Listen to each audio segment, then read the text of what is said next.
Hello there. In this week's video I'm going to be showing you how to use the monoprinted papers that I did in the last video, which was called Monoprinting Fun, and I'll put the link down below if you've missed that one, if you want to catch up. But these were some of the papers that I used on newsprint, using gesso. This is just a thin sketchbook paper, wet strength tissue paper. That's tissue paper, and that was just a piece of A4 copy paper, but I've dyed it with I think that was either onion skins or tea bags, I can't remember.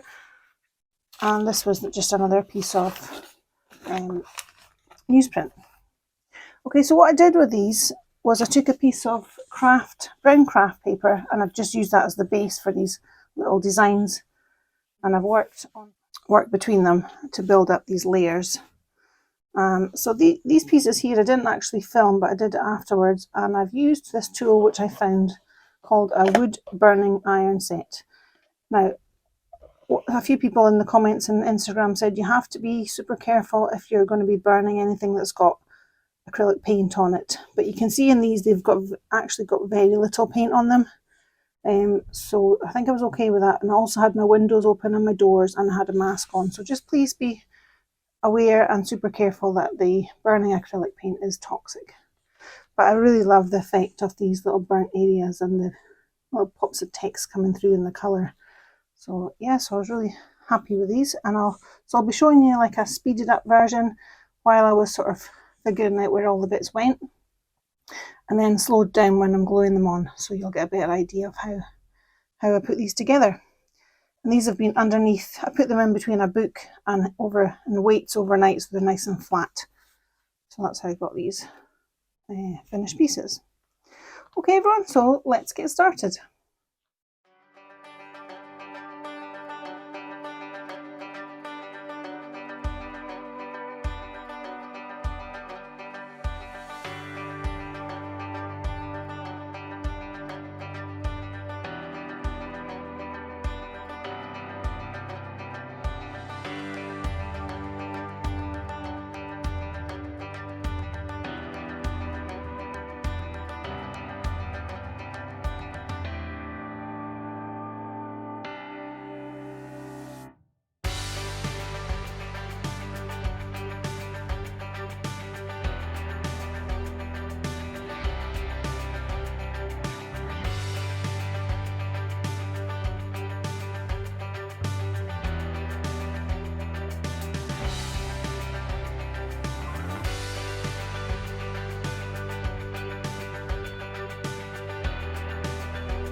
Okay everyone, so I just did a time lapse showing how I put these little compositions together, and I've glued this one down using nori paste. So you can use this one here, is great as well if you're in the USA. That one's a bit cheaper, it's Yes Paste, but it's quite hard to get in the UK. So I've tested out this one here, nori paste. It's not quite as solid, it's a bit softer than the Yes Paste is, pretty stiff. I think I've glued the lid on. I can't get the lid off, so I can't show you that one.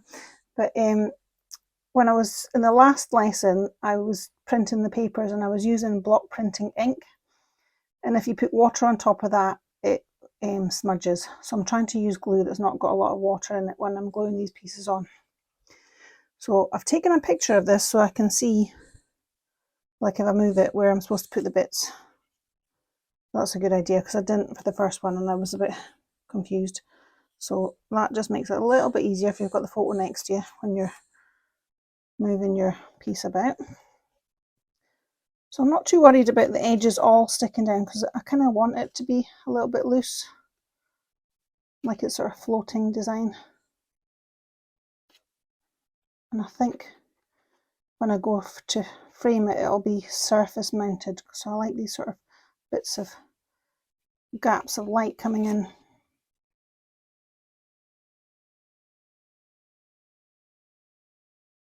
This glue, you can reposition it, so if you've made a mistake and you want to move it about, it's got quite a long drying time, so slow drying, so you can move it about, and it's acid free as well, so it's not going to crack and go yellow with age. Let's get my image back up. So then I've got my little here.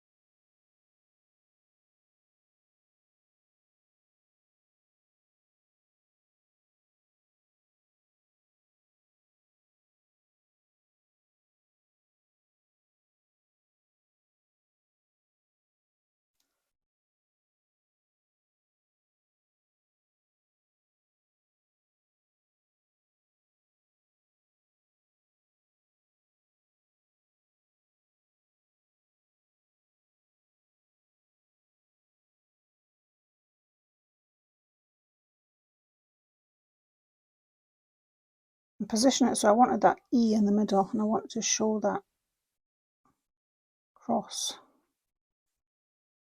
Move this over a wee touch.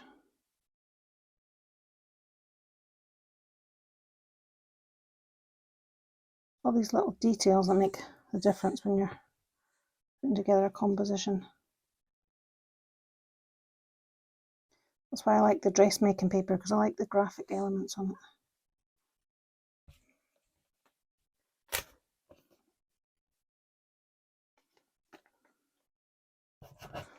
And this should dry clear, this glue. If you don't, you can still move it about for quite a while.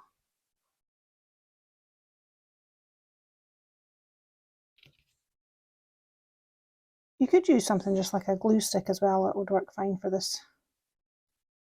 Just use whatever you've got, don't worry about going out and buying expensive glue.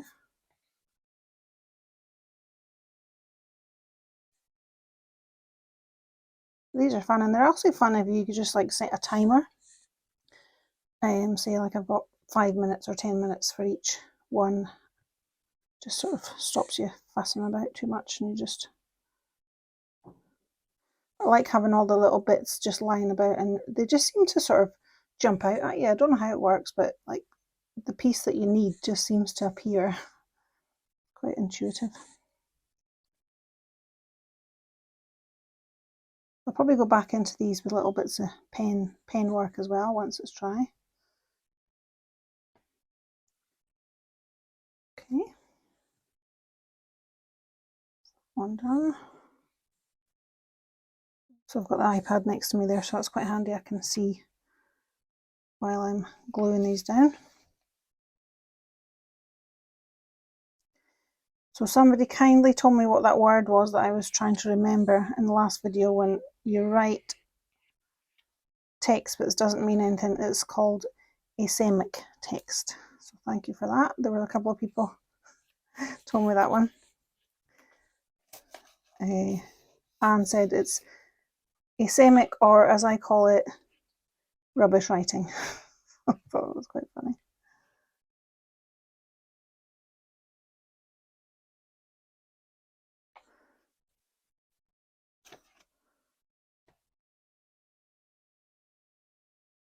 And these little holes, I don't know if you saw the reel I did on Instagram, it's gone a bit viral, but I found, you know how you get those things for burning on wood that are, wait till I find the box. This little wood burning set, it's for doing fancy drawings on wood. But I was like, how can I make holes? I'd seen it on Pinterest and I thought that was really cool. So I just like poked holes in it. Obviously try not to set the studio on fire, but I just love the sort of organic shapes it made. So there's a little tip for you. If you've got one of them kicking about in your shed too. It's one of these things you find in the middle aisle of Lidl's. You're like, that will come in handy as you go in to get your bread and milk.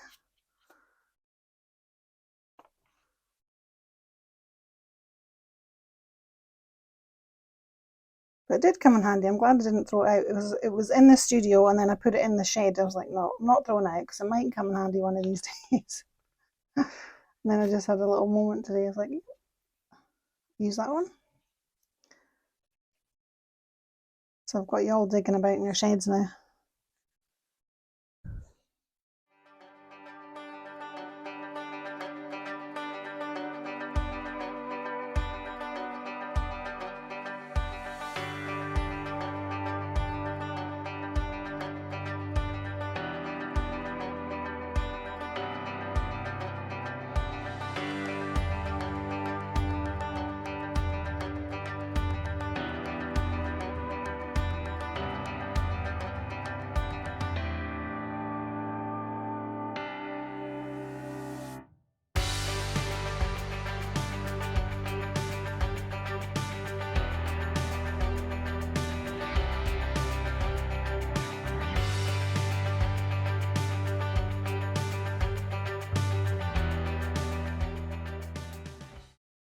So I've got some pens here that I'm going to add more details to these. So they're Posca pens which have got paint inside them, and that's like a gel pen signal, Uniball signal, and a black uni pin.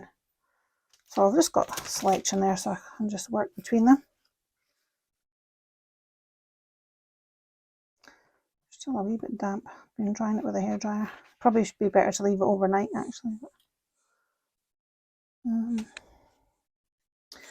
what I tend to do is sort of emulate the patterns that are already in it somewhere else.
So I tend to work around the painting if I'm going to do a detail in 3 places. And the orange is the opposite colour to this one. There's a little tiny bit of orange in there, so that's just kind of pulling that out.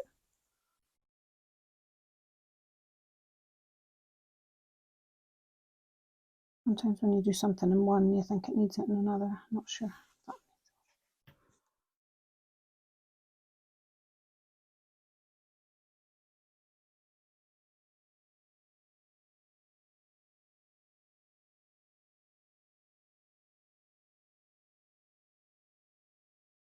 Getting a wee bit lost, a bit too close to the black, so I'm just highlighting some of these areas just to pull it out.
Not too happy about that bit I added there.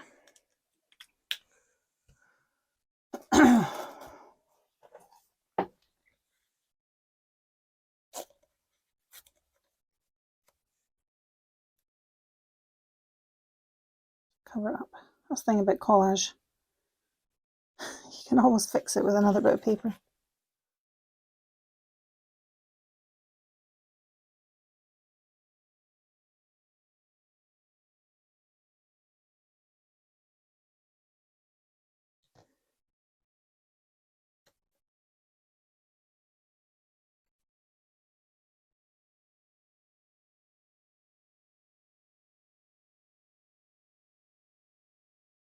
What happens?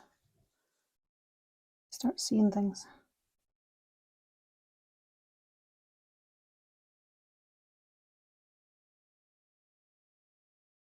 Go on for hours. And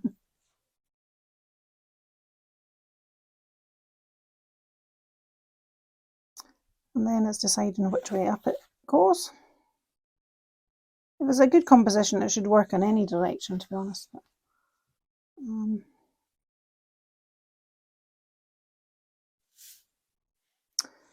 Okay, so I think I'm happy with these now. I'll just try and clear a space so I can show you. Get them all lined up.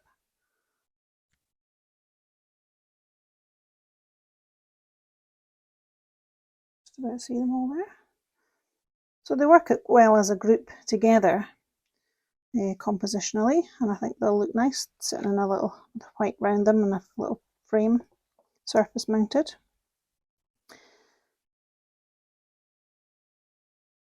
So I hope you enjoyed watching and following along as I created these little abstract compositions with my collage papers. That's given you some idea of how to use your own.